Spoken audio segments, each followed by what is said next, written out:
Control statements లో next statement is nothing but switch case. Okay కదా.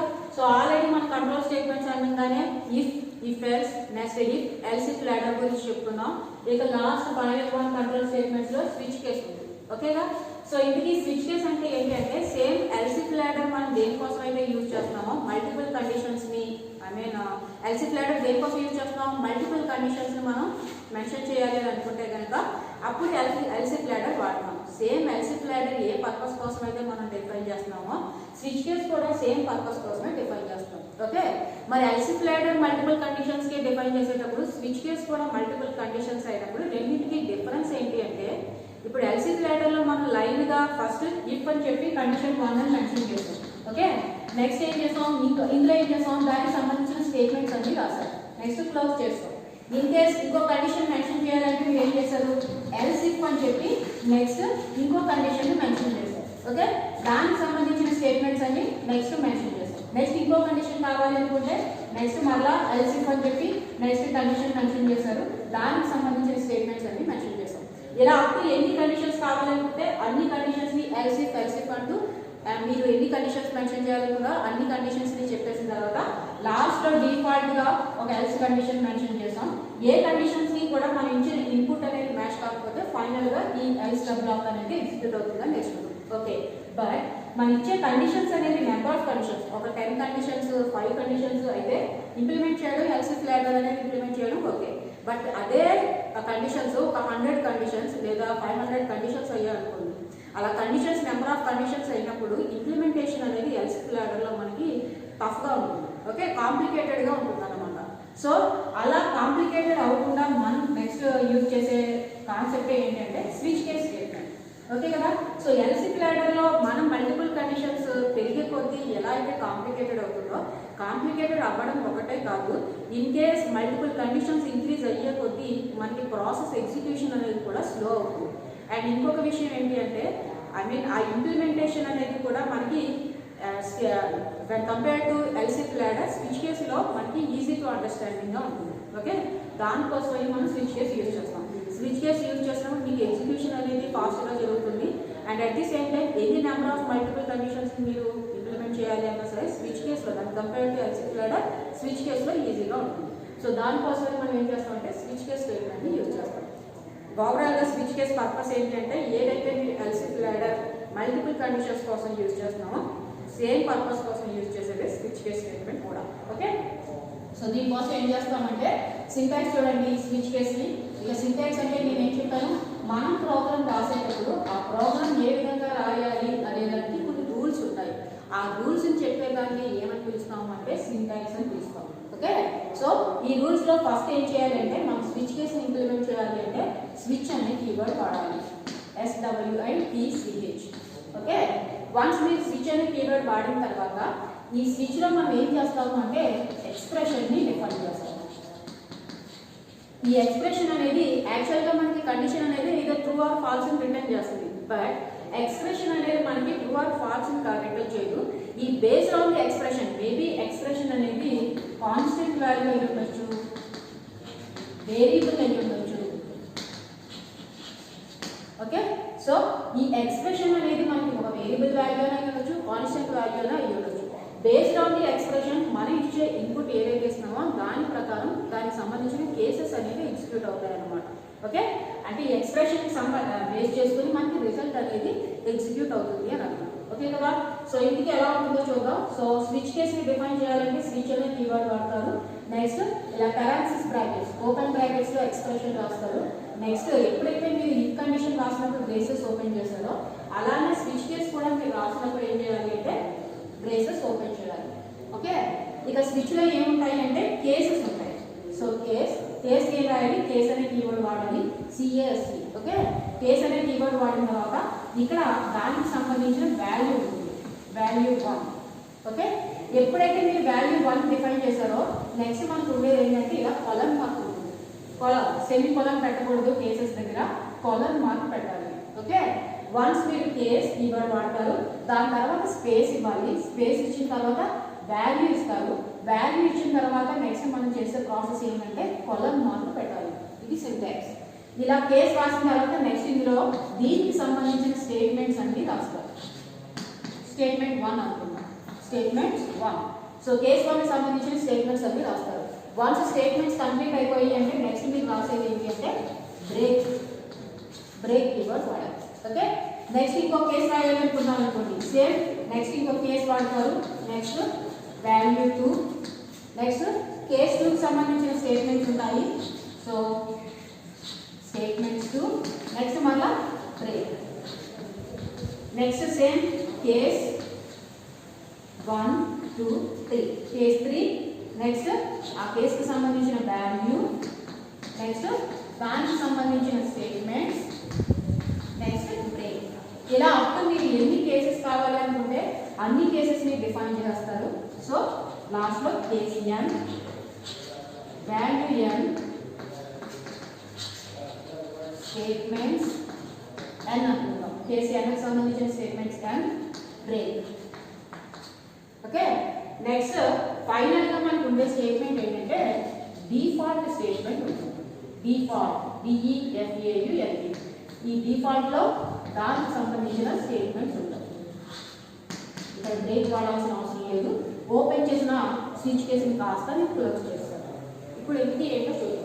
Okay, ఇక switch case అంటే నేను ఏం చెప్తాను, ఎల్సిఫ్ లాడర్ ఎలా అయితే మల్టిపుల్ కండిషన్స్ని ఇంప్లిమెంట్ చేయడానికి యూజ్ చేస్తామో సేమ్ స్విచ్ కేస్ని కూడా అలానే మల్టిపుల్ కండిషన్స్ని ఇంప్లిమెంట్ చేయడానికి యూజ్ చేస్తాం. ఓకే, సో స్విచ్ కేస్ని ఇంప్లిమెంట్ చేయాలంటే ఏం చెప్తున్నాను అంటే మనకి స్విచ్ అనే కీవర్డ్ వాడతాం. ఆ స్విచ్ అనే కీవర్డ్ తర్వాత ఎక్స్ప్రెషన్ని మెన్షన్ చేస్తాం. ఈ ఎక్స్ప్రెషన్ అనేది మనం ఎలా అయితే కండిషన్ ఉందో ఆ కండిషన్లో ట్రూ ఆర్ ఫాల్స్ అని రిటర్న్ చేస్తుందో ఇక్కడ ట్రూ ఆర్ ఫాల్స్ అని రిటర్న్ చేయదు. రిజల్ట్ రిటర్న్ చేస్తుంది. బేస్డ్ ఆన్ దట్ రిజల్ట్ దానికి సంబంధించిన కేసు ఏదైతే ఉందో ఆ కేసు అనేది ఎగ్జిక్యూట్ అవుతుంది అనమాట. సో స్విచ్ తర్వాత మనం ఎక్స్ప్రెషన్స్ రాస్తాం. ఇలా రాసిన ఎక్స్ప్రెషన్ ఎన్ని కాన్స్టెంట్ అయి ఉండొచ్చు లేదా వేరియబుల్ అయి ఉండొచ్చు. ఓకే, వన్స్ స్విచ్ కేసుని మీరు డిఫైన్ చేసిన తర్వాత నెక్స్ట్ ఏం చేస్తారు, బ్రేసెస్ ఓపెన్ చేస్తారు. ఈ బ్రేసెస్ లోపల కేసెస్ ఉంటాయి. ఆ కేసుకి సంబంధించిన వాల్యూ ఉంటుంది. ఇక కేసెస్ని ఎలా డిఫైన్ చేయాలంటే ఫస్ట్ కేస్ 1 అనుకున్నాం. ఫస్ట్ కేసు కాబట్టి కేస్ 1, దానికి సంబంధించిన వాల్యూ. కేస్కి వాల్యూకి మధ్యలో స్పేస్ ఇవ్వాలి. ఓకే, వన్స్ మీరు కేస్ దానికి సంబంధించిన వాల్యూ డిఫైన్ చేసేసిన తర్వాత కొలన్ మార్క్ని ప్లేస్ చేయాలి. కొలన్. ఓకే, నెక్స్ట్ దానికి సంబంధించిన స్టేట్మెంట్స్ రాస్తారు. వన్స్ మీరు దానికి సంబంధించిన స్టేట్మెంట్స్ని కంప్లీట్ చేసిన తర్వాత నెక్స్ట్ మనం వాడేది ఏంటంటే బ్రేక్ వాడాలి. బ్రేక్కి కూడా సెమీ కొలన్ ఉండాలి. ఓకే, నెక్స్ట్ ఇంకో కేస్ 2, దానికి సంబంధించిన వాల్యూ 2. నెక్స్ట్ కొలన్. ఓకే, నెక్స్ట్ దానికి సంబంధించిన ఇందులో ఏముంటాయి దానికి సంబంధించిన statements break. Next case 3, value 3, దానికి సంబంధించిన స్టేట్మెంట్స్ బ్రేక్. అటు ఎన్ని ఉంటాయి అంటే మీరు ఎన్ని కేసెస్ అయితే ఇంప్లిమెంట్ చేయాలనుకుంటారో అన్ని cases. Case n, value n, statements break. ఇక లాస్ట్ ఏముంటుందంటే డిఫాల్ట్ అనే స్టేట్మెంట్ ఉంటుంది. సో డిఫాల్ట్ నెక్స్ట్ కాలం పెడతారు, దాంట్లో ఉండే స్టేట్మెంట్స్. ఇందుకే ఏంటి కేసు అంటే మనం ఈచ్ అండ్ ఇండివిజువల్ కండిషన్ సంబంధించిన వాటిని కూడా కేసెస్ ఫామ్లో మనం రాసుకుంటాం అనమాట. సో దానికోసం ఏం చేస్తామంటే కేస్ అనే కీవర్డ్ వాడతాం. ఓకే, దానికి సంబంధించిన వాల్యూ ఉంటుంది.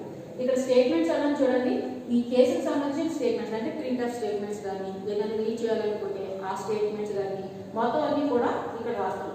ఈ స్టేట్మెంట్స్ అన్నీ కూడా దేనికి సంబంధించినవి, కేస్ 1కి సంబంధించినవి. వన్స్ మీరు కేస్ 1ని కంప్లీట్ చేసేసిన తర్వాత ఎప్పుడైతే కేస్ 1కి సంబంధించిన స్టేట్మెంట్స్ అన్నీ రాసిస్తారో నెక్స్ట్ మీరు కంపల్సరీ బ్రేక్ వాడాలి. ఇన్ కేస్ మీరు బ్రేక్ వాడలేదనుకోండి అప్పుడు మీరు ఇచ్చిన మేబీ ఎక్స్ప్రెషన్లో కేస్ 1కి మ్యాచ్ చేయండి అనుకోండి. కేస్ 1కి మ్యాచ్ అయినప్పుడు కేస్ 1కి సంబంధించిన స్టేట్మెంట్స్ ఎగ్జిక్యూట్ అయిన తర్వాత నెక్స్ట్ కంపల్సరీ ఒకసారి కేసుకి సంబంధించిన స్టేట్మెంట్స్ అన్ని మీరు రాసేసిన తర్వాత కంపల్సరీ బ్రేక్ వాడాలి. ఇన్ కేస్ మీరు బ్రేక్ వాడకపోతే కేస్ 2కి మీరు ఇచ్చిన ఎక్స్ప్రెషన్లో ఉన్న వాల్యూ మ్యాచ్ అవ్వకపోయినప్పటికీ కేస్ 1 మ్యాచ్ చేయండి. మీరు ఇక్కడ బ్రేక్ రాయాలి. అప్పుడు ఏమవుతుందంటే ఆటోమేటిక్గా నెక్స్ట్ కేసు కూడా కంటిన్యూషన్గా ఎగ్జిక్యూట్ అయిపోతుంది. అలా అవ్వకుండా ఉండాలి అంటే ఈచ్ అండ్ ఇండివిజువల్ కేసు దగ్గర మనం కంపల్సరీ కేసు రాయాలి. ఓకే, సో మీరు ఇచ్చిన ఎక్స్ప్రెషన్లో ఉన్న వాల్యూ ఏదైతే కేసుకి మ్యాచ్ అవుతుందో ఆ కేసు అనేది ఆ కేసులో ఉన్న స్టేట్మెంట్స్ అనేవి ఎగ్జిక్యూట్ అవుతాయి అంటారు. ఇన్ కేస్ మీరు ఇచ్చిన కండిషన్లో ఎక్స్ప్రెషన్లో ఉన్న వాల్యూ ఏ కేసుకి మ్యాచ్ అవ్వలేదు అనుకోండి అప్పుడు ఫైనల్గా మనకి డిఫాల్ట్ స్టేట్మెంట్ అనేది ఎగ్జిక్యూట్ అవుతుంది. ఓకే, మీరు ఏదో ఎక్స్ప్రెషన్కి సంబంధించిన వాల్యూ ఇచ్చారు, అది ఈచ్ అండ్ ఇండివిజువల్ కేసుని చెక్ చేస్తుంది, దేనికి మ్యాచ్ అవ్వలేదు. అప్పుడు ఆటోమేటిక్గా ఏమవుతుంది, డిఫాల్ట్లో ఉన్న స్టేట్మెంట్స్ ఎగ్జిక్యూట్ అవుతాయి. దీనికి ఫ్లో చార్ట్ చూసారనుకోండి, ఫస్ట్ ఎక్స్ప్రెషన్ రాస్తారు. ఓకే, ఈ ఎక్స్ప్రెషన్ సంబంధించి ఏమవుతుంది, మీరు ఇచ్చింది కేస్ 1 అయితే కనుక ఈ case 1 value is equal to case 1 value. Okay, మీరు ఇచ్చిన వాల్యూ కాస్త ఎక్స్ప్రెషన్లో ఇచ్చిన వాల్యూ కాస్త రిజల్ట్ కాస్త కేస్ 1కి ఈక్వల్ అయితే కేస్ 1కి సంబంధించిన స్టేట్మెంట్స్ అనేవి ఎగ్జిక్యూట్ అవుతాయి. స్టేట్మెంట్స్ 1. ఓకే, లేదు మీరు ఇచ్చిన ఎక్స్ప్రెషన్లో ఉన్న వాల్యూ ఇంకా పైకి వెళ్తాం. ఇక్కడ ఫైనల్గా ఏముంటుంది, డిఫాల్ట్ ఉంటుంది. డిఫాల్ట్లో డిఫాల్ట్కి సంబంధించిన స్టేట్మెంట్స్ ఉంటాయి. ఫైనల్గా ఓపెన్ చేసిన బేసిస్ని కాస్త క్లోజ్ చేశారు. ఇప్పుడు ఫ్లో చార్ట్ చూస్తే స్టార్టింగ్లో మనకి ఏముంది, ఎక్స్ప్రెషన్ ఉంది. సో స్టార్టింగ్లో మనకి ఎక్స్ప్రెషన్ ఉంటుంది. ఈ ఎక్స్ప్రెషన్లో ఉన్న వాల్యూ అనేది కేస్ 1కి కనుక ఈక్వల్ అయితే is equal to case 1 value, is equal to case 1 value. Okay, అప్పుడు మనకి ఏమవుతుంది అంటే కేస్ 1లో ఏవైతే స్టేట్మెంట్స్ రాస్తారో ఆ స్టేట్మెంట్స్ అనేవి ఎగ్జిక్యూట్ అవుతాయి. వాటిని ఏమనుకున్నాం, స్టేట్మెంట్స్ 1 అనుకున్నాం. ఓకే, ఇన్ కేస్ మీరు ఇచ్చిన ఇది ఎస్ అయితే ఏంటి, ఈ ఎక్స్ప్రెషన్లో ఇచ్చిన వాల్యూ అనేది కేస్ 1కి ఈక్వల్ అయితే స్టేట్మెంట్స్ 1 ఎగ్జిక్యూట్ అయింది. లేదు ఒకవేళ కేస్ 1కి ఈక్వల్ కాకపోతే ఇఫ్ నో, ఓకే, అప్పుడు కేస్ 2 చెక్ చేసుకుంటుంది. Is equal to case 2 value.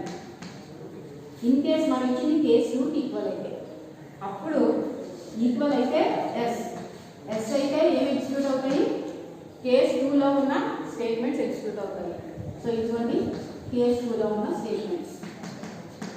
ఒకవేళ ఇన్ కేస్ రాకపోతే ఇఫ్ నో, అప్పుడు ఏం చెక్ చేసుకుంటుంది, ఈజ్ ఈక్వల్ టు కేస్ 3.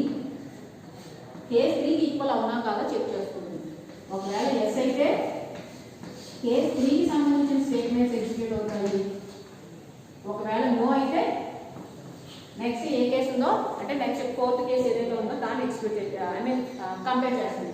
ఇలా అప్ టు ఎంతవరకు కంపేర్ చేసుకుంటుంది, ఎన్ని కేసెస్ ఉన్నాయో అన్ని కేసెస్. అంటే is equal to case n, case n వరకు కూడా అన్ని చెక్ చేస్తుంది. ఎస్ అయితే కేస్ nలో ఉన్న స్టేట్మెంట్స్ ఎగ్జిక్యూట్ అయ్యాయి. ఒకవేళ నో అయితే ఫైనల్గా అప్పుడు ఏమవుతుంది, డిఫాల్ట్ స్టేట్మెంట్స్ ఏవైతే ఉన్నాయో ఆ డిఫాల్ట్కి సంబంధించిన స్టేట్మెంట్స్ అనేవి ఎగ్జిక్యూట్ అవుతాయి. ఇవేంటి default statements. Okay, so in case ఇందులో ఏ ఒకటి కాకపోయినా సరే ఆటోమేటిక్గా ఏమవుతుంది అంటే ఫైనల్గా డిఫాల్ట్ స్టేట్మెంట్ వచ్చేస్తుంది. This is nothing but flow chart for switch case. First ఏమైంది, ఎక్స్ప్రెషన్ ఇచ్చాం. ఈ ఎక్స్ప్రెషన్ ట్రూ అయితే ఈ ఎక్స్ప్రెషన్లో ఉన్న వాల్యూ ఏదైతే ఉందో, రిటర్న్ చేసిన రిజల్ట్ ఏదైతే ఉందో ఆ రిజల్ట్ అనేది మీరు ఇచ్చిన కేసెస్లో ఏదో ఒక కేసుకి మ్యాచ్ అవుతుంది. ఇన్ కేస్ కేస్ 1కి మ్యాచ్ అయితే కేస్ 1లో ఉన్న స్టేట్మెంట్స్ ఎగ్జిక్యూట్ అవుతాయి. ఇప్పుడు is equal to case 1. In case case 1కి ఈక్వల్ అవ్వలేదు అంటే కేస్ 1కి మ్యాచ్ అవ్వలేదు అనుకోండి, అప్పుడు నెక్స్ట్ కేసుకి వస్తుంది. కేస్ 2కి మ్యాచ్ అయిందా లేదా చూసుకుంటుంది. కేస్ 2కి మ్యాచ్ అయితే స్టేట్మెంట్స్ 2 ఎగ్జిక్యూట్ చేస్తుంది. ఇన్ కేస్ కేస్ 2కి మ్యాచ్ అవ్వలేదు అనుకోండి, అప్పుడు కేస్ 3కి వస్తుంది. కేస్ 3లో ఉన్న కేస్ 3లో ఉన్న వాల్యూతో మీరు ఇచ్చిన ఎక్స్ప్రెషన్లో ఉన్న రిజల్ట్ వాల్యూ మ్యాచ్ అయితే అప్పుడు ఆ స్టేట్మెంట్స్ ఎగ్జిక్యూట్ అవుతాయి. ఒకవేళ కాలేదనుకోండి, అప్పుడు ఎంతవరకు అంటే ఎన్ని కేసెస్ ఇచ్చారో అన్ని కేసెస్ని కూడా చెక్ చేసుకుంటుంది. ఫైనల్గా ఇన్ కేస్ కేసు ఎంతో కనుక అంటే లాస్ట్ కేసుతో మ్యాచ్ అయితే లాస్ట్ కేసులో ఉన్న స్టేట్మెంట్స్ అనేది ఎగ్జిక్యూట్ అవుతాయి. లేదు మన ఎక్స్ప్రెషన్లో వచ్చిన రిజల్ట్ వాల్యూ ఏదైతే ఉందో అది ఏ కేసుతోని మ్యాచ్ అవ్వలేదు అనుకోండి, ఫైనల్గా అప్పుడు ఏమవుతుందంటే డిఫాల్ట్ స్టేట్మెంట్కి వచ్చేస్తుంది. Okay, this is nothing but switch కేస్కి నేను క్లోజర్. ఇప్పుడు ప్రోగ్రామ్ చూస్తే మీకు క్లారిటీగా అర్థమవుతుంది. సో ఫర్ ఎగ్జాంపుల్ నేను స్విచ్ కేస్ రాస్తున్నాను.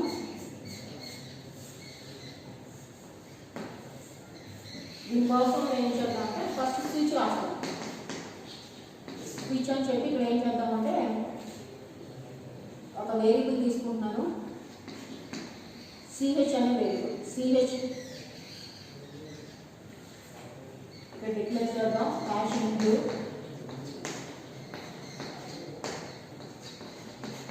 stdio dot get.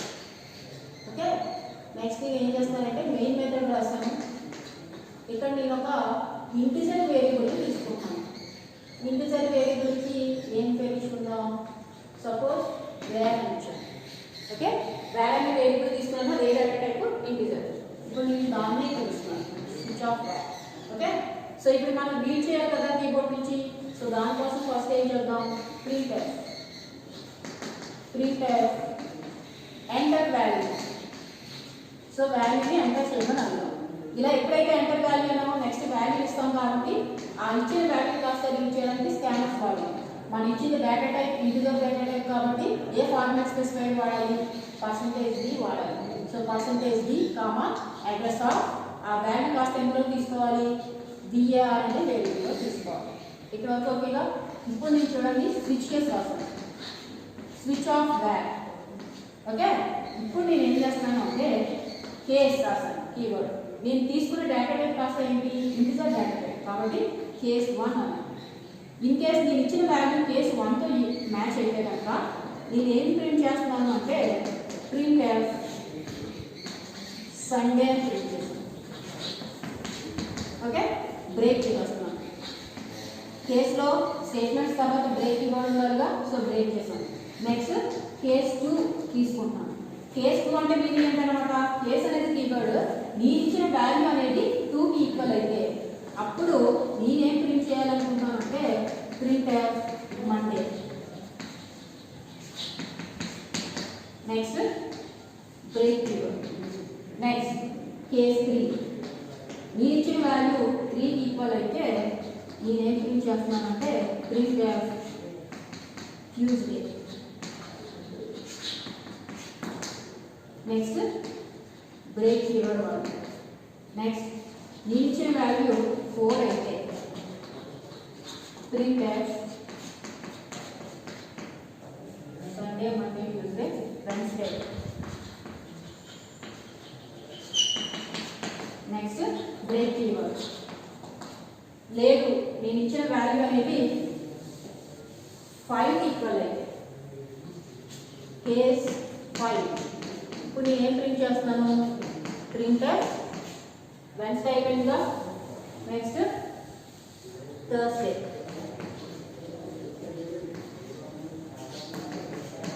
Next break. లేదు, case 6 print Friday. Next break keyword వాడాలి. నెక్స్ట్ నేను ఇంకో కేసు రాసుకుంటాను, కేస్ 7. ఓకే, సో కేస్ 7లో ప్రింట్ 7 అంటే సాటర్డే ప్రింట్ చేస్తున్నాను. నెక్స్ట్ బ్రేక్ కీవర్డ్ వాడాలి. నెక్స్ట్ నేను చూడండి డిఫాల్ట్ స్టేట్మెంట్ రాసాను. ఈ డిఫాల్ట్ స్టేట్మెంట్ నేను ఏం రాస్తున్నానంటే ప్రింట్ రాంగ్ చాయిస్. ఇప్పుడు స్విచ్ కేసు ఓపెన్ చేసాను, స్విచ్ కేసు కాస్త క్లోజ్ చేశాను. ఇప్పుడు ప్రాబ్లమ్ అబ్జర్వ్ చేశాను అనుకోండి. ఫస్ట్ నేను ఏం చేశానో చూడండి, ఒక వేరియబుల్ తీసుకున్నాను. ఈ వేరియబుల్ యొక్క డేటా టైప్ ఏమని ఇచ్చాను? ఇంటిజర్ ఇచ్చాను. సో మీరు ప్రోగ్రామ్ ఎగ్జిక్యూషన్ చేస్తే ఫస్ట్ ఏమన్నా చూడండి ఎంటర్ వాల్యూ అని ఉంది. సో మీరు ఫస్ట్ ప్రోగ్రామ్ ఎగ్జిక్యూట్ చేసిన వెంటనే అవుట్పుట్ మీకు ఏం కనిపిస్తుంది అంటే స్టార్టింగ్ ఎంటర్ వాల్యూ అని అడుగుతుంది. ఎప్పుడైతే ఎంటర్ వాల్యూ ఉందో మీరు కీబోర్డ్ నుంచి వాల్యూ ఇస్తారు. ఆ వాల్యూ కాస్త రీడ్ చేయాలి అంటే సి లాంగ్వేజ్లో ఏం యూజ్ చేయాలి? స్కాన్ఎఫ్ యూజ్ చేయాలి. కాబట్టి స్కాన్ఎఫ్ దేన్ని రీడ్ చేయాలి? ఇంటిజర్ వాల్యూ రీడ్ చేయాలి. ఇంటిజర్ వాల్యూ రీడ్ చేయడానికి మనం ఏ ఫార్మాట్ స్పెసిఫైర్ యూజ్ చేస్తాం? %d. సో మీరు రీడ్ చేసిన వాల్యూ కాస్త ఇందులోకి తీసుకోవాలి. వేరియబుల్ అనే var అనే వేరియబుల్లోకి తీసుకోవాలి. సో అలా తీసుకోవాలంటే ఏ సింబల్ వాడాలి? ఇక్కడ యాంపర్సండ్ సింబల్ వాడాలి. సో నేను తీసుకున్న ఇంటిజర్ వాల్యూ కాస్త వేరియబుల్ అనే var అనే వేరియబుల్లోకి తీసుకుంటాను. ఓకే కదా? సో ఎప్పుడైతే ఎంటర్ వాల్యూ అన్నామో, ఫర్ ఎగ్జాంపుల్ నేను 3 ఇచ్చాను. మీ ప్రోగ్రామ్ ఎగ్జిక్యూట్ చేసినప్పుడు స్టార్టింగ్ ఎంటర్ వాల్యూ అడుగుతుంది, నేను 3 ఇచ్చాను. ఓకే కదా? ఇప్పుడు చూడండి స్విచ్ ఆఫ్ బ్యాక్ ఎక్స్ప్రెషన్ నేను ఏం చెప్పాను? ఆ ఎక్స్ప్రెషన్ మేబీ కాన్స్టెంట్ అయి ఉండొచ్చు, వేరియబుల్ అయి ఉండొచ్చు, ఎక్స్ప్రెషన్ అయి ఉండొచ్చు. అటువంటి అది ట్రూ ఆర్ ఫాల్స్ అని రిటర్న్ చేయదు, అది రిజల్ట్ రిటర్న్ చేస్తుంది. ఓకే, ఇప్పుడు నేను వాల్యూ ఎంత ఇచ్చాను? 3 ఇచ్చాను. అంటే వాల్యూ ఎంత ఉంది? 3 ఉంది. ఇప్పుడు ఏం చేస్తుందంటే ఈ 3 అనేది ఏ కేసుకి మ్యాచ్ అయిందో, అంటే ఏ కేసు యొక్క వాల్యూకి మ్యాచ్ అయిందో చెక్ చేసుకుంటుంది. సో కేస్ వాల్యూ ఎక్కడ ఉంటుంది? ఆల్రెడీ సింటాక్స్ లో మీకు ఏం చెప్పాను? కేస్ స్పేస్ తర్వాత దానికి సంబంధించిన వాల్యూ ఉంటుంది. ఓకే కదా? సో ఇప్పుడు ఈ 3 అనేది ఏ కేసులో ఉన్న వాల్యూతో మ్యాచ్ అయిందో చెక్ చేసుకుంటుంది. ఏ కేసులో ఉన్న వాల్యూతో మ్యాచ్ అయిందో చెక్ చేసుకునేటప్పుడు ఫస్ట్ కేసు చెక్ చేస్తుంది. ఫస్ట్ కేసులో ఉన్న వాల్యూ ఎంత? 1. కానీ ఇక్కడ మనకు ఉన్నది ఎంత? 3. కాబట్టి ఇది కాదు. నెక్స్ట్ కేసుకి వస్తుంది. కేసు 2లో ఉన్నది ఎంత? నెక్స్ట్ కేసులో ఉన్న వాల్యూ ఎంత? 2. మన ఇచ్చిన వాల్యూ ఎంత? 3. కాబట్టి ఈ కేసును కూడా ఎగ్జిక్యూట్ చేయాలి. నెక్స్ట్ కేసు వస్తుంది. నెక్స్ట్ కేసులో ఉన్న వాల్యూ ఎంత? 3. మన దగ్గర ఉన్న వాల్యూ ఎంత? 3. అంటే ఓవరాల్ గా ఎగ్జిక్యూట్ చేసే కేసు ఏదన్నమాట? Third case. ఇక్కడైనా మ్యాచ్ అయింది. మనం ఇచ్చిన వాల్యూ 3. ఇక్కడ కేసులో థర్డ్ కేసులో 3 ఉంది కాబట్టి దీన్ని మ్యాచ్ అయింది. కాబట్టి అప్పుడు కేస్ 3లో ఉన్న స్టేట్మెంట్స్ అది ఎగ్జిక్యూట్ చేస్తాం. 3 అనేసి ఏం ప్రింట్ చేయమని మనం చెప్పాం అంటే కేస్ 3లో ఏ స్టేట్మెంట్స్ రాసాం? ప్రింట్ ఆఫ్ ట్యూస్డే అన్నాం. అంటే అవుట్పుట్ లో మనకి ఏమొస్తుంది? ట్యూస్డే వస్తుంది. నెక్స్ట్ మీరు బ్రేక్ వాడారు కాబట్టి ట్యూస్డేతో స్టాప్ అవుతుంది. ఇన్ కేస్ మీరు బ్రేక్ వాడలేదు అనుకోండి. ఓకే, ఇన్ కేస్ మీరు బ్రేక్ వాడకపోతే థర్డ్ కేసులో ట్యూస్డే ప్రింట్ అయిపోయిన తర్వాత నెక్స్ట్ కేసు కూడా ఎగ్జిక్యూట్ అయిపోతుంది. నెక్స్ట్ కేసు యాక్చువల్లీ ఎగ్జిక్యూట్ అయితే థర్డ్ కేసు, కానీ థర్డ్ కేసు అయిన తర్వాత బ్రేక్ వాడాలి. మీరు బ్రేక్ వాడారు కాబట్టి అది ఏం చేస్తుందంటే ఇది కూడా థర్డ్ కేసు కింద ఐడెంటిఫై చేసుకుని నెక్స్ట్ కంటిన్యూగా నెక్స్ట్ ప్రాసెస్ ఎగ్జిక్యూషన్ కంటిన్యూ చేస్తుంది. సో నెక్స్ట్ వెన్స్డే కూడా మీకు ప్రింట్ అయిపోతుంది. ఇన్ కేసు ఇక్కడ బ్రేక్ లేదు అనుకోండి, నెక్స్ట్ థర్స్డే కూడా ప్రింట్ అయిపోతుంది. అక్కడ బ్రేక్ లేదు అనుకోండి, నెక్స్ట్ ఫ్రైడే కూడా ప్రింట్ అయిపోతుంది. సో అలా కాకుండా ఉండాలి అంటే మనం ఏం చేయాలంటే ఈచ్ అండ్ ఇండివిజువల్ కేసులో బ్రేక్ అనేది కంపల్సరీ వాడాలి. ఫర్ ఎగ్జాంపుల్ మీరు ఇచ్చింది 3 కాబట్టి థర్డ్ కేసు ఎగ్జిక్యూట్ అయింది. మేబీ మీరు ఇచ్చింది 3 కాదు 6 అనుకోండి. సో ఇప్పుడు స్విచ్ ఆఫ్ బ్యాగ్లో ఎంత ఉంది? 6 ఉంది. సో ఇప్పుడు ఏం చేస్తుంది? కేసు 1 ఫస్ట్ కేసులో ఉన్న వాల్యూతో చెక్ చేసింది. ఫస్ట్ కేసులో ఉన్న వాల్యూ 1 కానీ మనం ఇచ్చింది 6 మ్యాచ్ అవ్వలేదు. నెక్స్ట్ కేసులో ఉన్న వాల్యూ 2 మనం ఇచ్చింది 6 మ్యాచ్ అవ్వలేదు. నెక్స్ట్ 3 6 మ్యాచ్ అవ్వలేదు. నెక్స్ట్ 4 6 మ్యాచ్ అవ్వలేదు. నెక్స్ట్ 5 మనం ఇచ్చింది 6 మ్యాచ్ అవ్వలేదు. నెక్స్ట్ 6 మ్యాచ్ అయింది కదా. సో అవుట్పుట్ మనకి ఏం ప్రింట్ అవుతుంది? 6లో ఉన్న స్టేట్మెంట్స్. 6లో నేను ఏం చేశాను? మనం ఇచ్చిన వాల్యూ 6 అయితే నేను ఫ్రైడే ప్రింట్ చేయమన్నాను. సో ఇప్పుడు ఫ్రైడే ప్రింట్ అవుతుంది. ఓకే, ఇన్ కేస్ నేను 6 ఇవ్వలేదు, ఏమి ఇచ్చానంటే 8 ఇచ్చాను. ఇప్పుడు ఏం చేస్తుందో చూడండి. ఇప్పుడు వేరియబుల్ ఎంత ఉంది? వాల్యూ ఎంత ఉంది? 8 ఉంది. సో ఏ కేసులో ఉన్న వాల్యూతో 8 అనేది మ్యాచ్ అవుతుందో చూసుకుంటుంది. కేసు 1లో 8 కాదు, కేసు 2లో 8 కాదు, 3 8 కాదు, 4 8 కాదు, 5లో 8 కాదు, 6 8 కాదు, 7 8 కాదు. అంటే ఏ కేసుతోనే మ్యాచ్ అవ్వలేదు. ఏ కేసుతోనే మ్యాచ్ అవ్వనప్పుడు మనకి ఏమవుతుందంటే డిఫాల్ట్లో ఉన్న స్టేట్మెంట్స్ అనేవి ఎగ్జిక్యూట్ అవుతాయి. ఓకే, మనకి స్విచ్లో ఉన్న ఎక్స్ప్రెషన్ రిటర్న్ చేసిన రిజల్ట్తో ఏ కేసులో ఉన్న వాల్యూ కూడా మ్యాచ్ అవ్వకపోతే అప్పుడు మనకి డిఫాల్ట్ స్టేట్మెంట్ అనేది ఎగ్జిక్యూట్ అవుతుంది. సో డిఫాల్ట్ ఏం రాసాం? Wrong choice. సో ఆటోమేటిక్గా ఏమైందనమాట? రాంగ్ చాయిస్ అనేది ఎగ్జిక్యూట్ అయింది. This is nothing but switch case. Okay, for example మీరు తీసుకునేది అంతా కూడా ఇంటిజర్ వాల్యూ తీసుకున్నారు. మేబీ ఇంటిజర్ కాదు, నేను క్యారెక్టర్ వాల్యూ తీసుకున్నాను అనుకోండి. ఫర్ ఎగ్జాంపుల్ క్యారెక్టర్ తీసుకున్నాను. క్యారెక్టర్ తీసుకున్నప్పుడు ఏమవ్వాలి? క్యారెక్టర్ని రీడ్ చేయడానికి %c వాడాలి. Okay, so address of val same val అనే వేరియబుల్నే వదిలేస్తాను. సో ఇక్కడ ఏం చేస్తాం? మనం తీసుకున్నది కాస్త క్యారెక్టర్ డేటా టైప్. క్యారెక్టర్స్ అంటే ఏంటి? ఆల్ఫాబెట్స్ ABCD, వీటిని క్యారెక్టర్స్ అంటాం. సో ఎప్పుడైతే మనం వాల్యూ క్యారెక్టర్ ఇచ్చామో కేస్ 1 కేస్ 2 అనుకోండి. ఇక్కడ ఏమవుతుంది? Case A. Okay, case A, next case B, case C ఇలా ఉంటాయి. ఎందుకంటే మనం ఇచ్చింది ఇంటిజర్ డేటా టైప్ అయితే కేస్ 1 కేస్ 2 కేస్ 3 అంటాం. నేను ఇచ్చింది క్యారెక్టర్ డేటా టైప్. సారీ, ఇక్కడ కూడా మార్చాలి. నేను ఇచ్చింది క్యారెక్టర్ డేటా టైప్. ఇప్పుడు case A, case B, case C, case D అవుతాయి. నేను ఇప్పుడు ప్రాబ్లం ఎలా రాస్తున్నానంటే కేస్ A అయితే అంటే నేను ఇచ్చే కీబోర్డ్ నుంచి ఇచ్చే ఆ క్యారెక్టర్ ఏదైతే ఉందో అది A అయితే ప్రింట్ A ఈజ్ ఓవెల్. ఏని బ్రేక్ ఇచ్చేయండి. ఇన్ కేస్ నేను ఇచ్చిన వాల్యూ అనేది ఈ అయితే ప్రింట్ఎఫ్ ఈ ఈజ్ ఓవెల్ బ్రేక్ చేస్తున్నాను. ఇన్ కేస్ మీరు ఇచ్చిన వాల్యూ ఐ అయితే క్యారెక్టర్స్ కదా ఇలా సింగిల్ కోడ్లో పెట్టాలి. Printf I is vowel break. లేదు నేను ఇచ్చిన value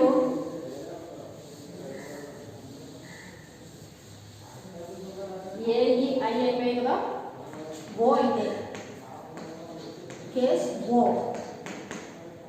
printf o is vowel break. Next లేదు నేను ఇచ్చిన వాల్యూ యూ అయితే printf u is vowel break. ఫైనల్గా ఏం చేస్తాను చూడండి, డిఫాల్ట్ స్టేట్మెంట్ రాస్తాను. ఈ డిఫాల్ట్లో నేను ఏం రాస్తానంటే ప్రింట్ఎఫ్ కాన్సోనెంట్స్ క్లోజ్ చేసి. ఇప్పుడు ప్రాబ్లం చూడండి. ఇందాక మనం ఎక్స్ప్రెషన్లో ఏం తీసుకున్నాం అంటే ఇంటిజర్ వేరియబుల్ తీసుకున్నాం కాబట్టి case 1, case 2, case 3, case 4, case 5 అని. ఓకే, ఇప్పుడు మనం తీసుకున్నది క్యారెక్టర్ డేటా. క్యారెక్టర్ అంటే ఏంటి? సింగిల్ లెటర్ ఉంటుంది కానీ క్యారెక్టర్ అంట. నేను ఎందుకు క్యారెక్టర్ తీసుకున్నాను అంటే నేను క్యారెక్టర్స్ మీద ఇంప్లిమెంట్ చేయాలనుకుంటున్నాను ప్రోగ్రామ్. ఫర్ ఎగ్జాంపుల్ క్యారెక్టర్ కదా, ఇప్పుడు ఎంటర్ వాల్యూ అని ఉంది. ఎంటర్ వాల్యూ అని అన్నప్పుడు అవుట్పుట్ ప్రోగ్రామ్ ఎగ్జిక్యూట్ చేస్తే ఎంటర్ వాల్యూ ఉంది. ఇక్కడ మీరు ఈ ఇచ్చారు అనుకోండి, ఫర్ ఎగ్జాంపుల్ ఈ ఇచ్చారు. ఇలా ఈ ఇచ్చినప్పుడు అది ఏం చేస్తుందంటే వేరియబుల్ ఏముంది, వేర్ అనే దాంట్లో ఈ ఉంది. ఇప్పుడు ఫస్ట్ కేసులో చెక్ చేసుకుంటాం. మీరు ఇచ్చింది ఈ, ఫస్ట్ కేసులో ఏముంది, ఏ ఉంది, మ్యాచ్ కాలేదు. నెక్స్ట్ వచ్చింది మీరు ఇచ్చింది ఈ, సెకండ్ కేసులో ఈ ఉంది అంటే మ్యాచ్ అయింది. అంటే అవుట్పుట్లో ఏమొస్తుంది, ఈ కేసులో మీరు ఏవైతే స్టేట్మెంట్స్ రాస్తారో అవి వస్తాయి. ఈ కేసులో మీరు ఏ స్టేట్మెంట్స్ రాస్తారు, ఈ ఈజ్ ఓవెల్ అంటే మీకు ఏం ప్రింట్ అవుతుంది, ఈ ఈజ్ ఓవెల్ అని ప్రింట్ అవుతుంది. లేదు ఇన్ కేస్ మీరు ఇచ్చింది యూ అనుకోండి. ఓకే, మీరు యూ ఇచ్చారు. సో ఎంటర్ వాల్యూ అంది, మీరు యూ ఇచ్చారు. అప్పుడు ఏం చేస్తుంది, అది ఫస్ట్ కేసుతో కంపేర్ చేస్తుంది. మీరు ఇచ్చింది ఏంటి, యూ, ఏ యూ కాదుగా. సో నెక్స్ట్ కేసు వచ్చింది, ఈని యూతో కంపేర్ చేసింది కాదు కదా. నెక్స్ట్ వచ్చింది ఐని యూతో కంపేర్ చేసింది కాదు కదా. సో నెక్స్ట్ వచ్చింది ఓని యూతో కంపేర్ చేసింది కాదు కదా. సో నెక్స్ట్ వచ్చింది యూని యూతో కంపేర్ చేస్తే మ్యాచ్ అయింది. అంటే ఈ కేసులో ఉన్న స్టేట్మెంట్స్ ఎగ్జిక్యూట్ చేస్తుంది. ఈ కేసులో ఏ స్టేట్మెంట్స్ ఉన్నాయి, you is oval. Okay, in case మీరు ఇచ్చింది అది కాదు, సపోజ్ బి ఇచ్చారు అంటే ఎంటర్ వాల్యూ అనేది మీరు ఏమి ఇచ్చారంటే బి వాల్యూ ఇచ్చారు. సేమ్ యాజ్ ఫస్ట్ కేసుతో కంపేర్ చేసింది. ఫస్ట్ కేసులో ఏ ఉంది, బితో ఈక్వల్ అవ్వలేదు. నెక్స్ట్ ఈ ఉంది, ఈ బి మ్యాచ్ అవ్వలేదు. నెక్స్ట్ ఐ ఉంది, ఐ బి మ్యాచ్ అవ్వలేదు. నెక్స్ట్ ఓ ఉంది, ఓ బి మ్యాచ్ అవ్వలేదు. నెక్స్ట్ యూ ఉంది, యూ బి మ్యాచ్ అవ్వలేదు. అంటే మీరు డిఫైన్ చేసిన ఏ కేసులోనూ కూడా నాకు స్విచ్లో ఉన్న ఎక్స్ప్రెషన్లో ఉన్న వాల్యూతో మ్యాచ్ అవ్వలేదు. అప్పుడు ఫైనల్గా మనకి ఎగ్జిక్యూట్ అయ్యేది ఏంటి, డిఫాల్ట్ స్టేట్మెంట్. ఇప్పుడు మనకి ఏం ఎగ్జిక్యూట్ అవుతుంది అనమాట, కాన్సోనెంట్. ఈ కాన్సోనెంటేగా ఏఈ ఐఓయూలు ఓవెల్స్, మిగిలినవన్నీ కూడా కాన్సోనెంట్స్. సో ఏఈ ఐఓయూలు అయితే A is vowel, B is vowel, అలా ఈచ్ అండ్ ఇండివిజువల్ కేసులోనే దానికి సంబంధించిన స్టేట్మెంట్స్ రాశాను. ఇన్ కేస్ ఏఈ ఐఓయూ ఏం కాకపోయినా ఆటోమేటిక్గా ఏ స్టేట్మెంట్ ఎగ్జిక్యూట్ చేస్తుంది, డిఫాల్ట్ స్టేట్మెంట్ ఎగ్జిక్యూట్ చేసి రిజల్ట్ ఏం చెప్తుంది, కాన్సోనెంట్ అని చెప్తుంది. సో స్విచ్ కేస్ దేనికోసం అంటే సేమ్ ఎల్సిఫ్ లాడర్ ఎలా అయితే మల్టిపుల్ కండిషన్స్ని చెక్ చేయడానికి యూజ్ చేస్తామో సేమ్ పర్పస్ కోసమే స్విచ్ కేస్ కూడా యూజ్ చేస్తాం. కాకపోతే ఏంటంటే ఎల్సిఫ్ లాడర్తో పోలిస్తే స్విచ్ కేస్ యొక్క ప్రాసెస్ అనేది ఫాస్ట్గా జరుగుతుంది, అంటే ఎగ్జిక్యూషన్ ప్రాసెస్ అనేది ఫాస్ట్గా జరుగుతుంది. అండ్ అంతేకాకుండా దీని ఇంప్లిమెంటేషన్ అనేది ఎల్సిఫ్ లాడర్తో పోలిస్తే ఈజీగా ఉంటుంది. అండ్ ఎల్సిఫ్ లాడర్తో కంపేర్ చేస్తే దీని యొక్క ప్రోగ్రామ్ కోడింగ్ కూడా ఈజీ టు అండర్స్టాండింగ్గా ఉంటుంది. సో స్విచ్ కేసులో మీరు గుర్తుంచుకోవాల్సిన కీ పాయింట్స్ ఏంటంటే స్విచ్ అనే కీవర్డ్ వాడతాం. ఆ స్విచ్లో మీరు రాసేది ఎక్స్ప్రెషన్ రాస్తారు. వన్స్ స్విచ్ని డిఫైన్ చేసేసిన తర్వాత బ్రేసెస్ ఓపెన్ చేస్తారు. ఇందులో కొన్ని కీవర్డ్స్ ఉంటాయి, అవి ఏంటంటే కేస్, నెక్స్ట్ బ్రేక్, కేస్ ఒకటి, బ్రేక్ ఒకటి, డిఫాల్ట్ ఒకటి. ఓకే, కేసులో ఏం చేస్తారు, ఈచ్ అండ్ ఇండివిజువల్ కండిషన్కి సంబంధించిన స్టేట్మెంట్స్ అన్నింటినీ కూడా మీరు కేసులో రాస్తారు. ఈ కేసు తర్వాత మీరు వాల్యూ మెన్షన్ చేస్తారు. ఏ వాల్యూతో మ్యాచ్ అయితే మీరు ఇచ్చిన స్విచ్ ఎక్స్ప్రెషన్లో ఉన్న వాల్యూ ఏ కేసులో ఉన్న వాల్యూతో మ్యాచ్ అయితే ఆ కేసులో ఉన్న స్టేట్మెంట్స్ అనేవి ఎగ్జిక్యూట్ అవుతాయి. ఇన్ కేస్ ఏ కేస్ స్టేట్మెంట్స్లోనూ కూడా మీరు ఇచ్చిన స్విచ్లో ఉన్న ఎక్స్ప్రెషన్లో ఉన్న వాల్యూ మ్యాచ్ కాకపోతే అప్పుడు మనకి డిఫాల్ట్లో ఉన్న స్టేట్మెంట్స్ ఎగ్జిక్యూట్ అవుతాయి. అండ్ బ్రేకింగ్ దేనికోసం అంటే each and individual case completion తర్వాత మనం కంపల్సరీ బ్రేక్ అనేది వాడాలి. ఇన్ కేస్ మనం బ్రేక్ వాడలేదు అంటే అప్పుడు ఏమవుతుంది, కంట్రోలర్ ఆటోమేటిక్గా ఏం చేస్తుంది అంటే నెక్స్ట్ కేసును కూడా ఎగ్జిక్యూట్ చేసేస్తుంది. సపోజ్ నేను ఏ ఇచ్చాను, ఇక్కడ ఏ ఈజ్ ఓవెల్ ప్రింట్ చేసింది నాకు. ఓకే, కానీ నేను ఈ ఏలో ఉన్న ప్రింటర్ స్టేట్మెంట్ తర్వాత బ్రేక్ వాడలేదు. అప్పుడు ఏమవుతుందంటే నెక్స్ట్ ఈజ్ ఓవెల్ కూడా ప్రింట్ అయిపోతుంది. ఓకే, అలా కాకుండా ఉండాలి అంటే compulsory each and individual case దగ్గర మనం బ్రేక్ అనే కీవర్డ్ వాడాలి. This is nothing but switch case.